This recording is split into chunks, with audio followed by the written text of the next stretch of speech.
మొట్టమొదటిసారి first chance ఇస్తేనే మీ జగన్ ఇంత గొప్పగా అన్ని వర్గాలను గుండెల్లో పెట్టుకొని చూసుకుంటా ఉన్నాడు. మరి 3 సార్లు ముఖ్యమంత్రి అయిన చంద్రబాబు గారు, 14 ఏళ్లు ముఖ్యమంత్రిగా ఉన్న చంద్రబాబు నాయుడు గారు ఇవన్నీ కూడా ఎందుకు చేయలేకపోయాడు అని చెప్పి ప్రతి ఒక్కరూ కూడా ప్రతి ఇంటికి వెళ్ళి కూడా చెప్పండి, అడగండి.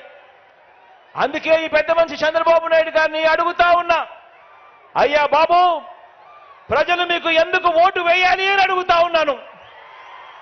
జగన్ మార్పు ప్రతి గ్రామంలోనూ కనిపిస్తా ఉన్నప్పుడు, జగన్ మార్పు ప్రతి పేద ఇంట్లోనూ కనిపిస్తా ఉన్నప్పుడు, జగన్ మార్పు ప్రతి సామాజిక వర్గంలోనూ కనిపిస్తా ఉన్నప్పుడు, ప్రతి ప్రాంతంలోనూ కనిపిస్తా ఉన్నప్పుడు, ఇంతగా కనిపిస్తా ఉన్నప్పుడు, అయ్యా చంద్రబాబు నీకు ఎందుకు ఓటు వెయ్యాలి అని చెప్పి ఇదే సందర్భంగా ఇదే వేదికపై నుంచి ఇక్కడే చంద్రబాబు నాయుడు గారిని అడుగుతా ఉన్నా.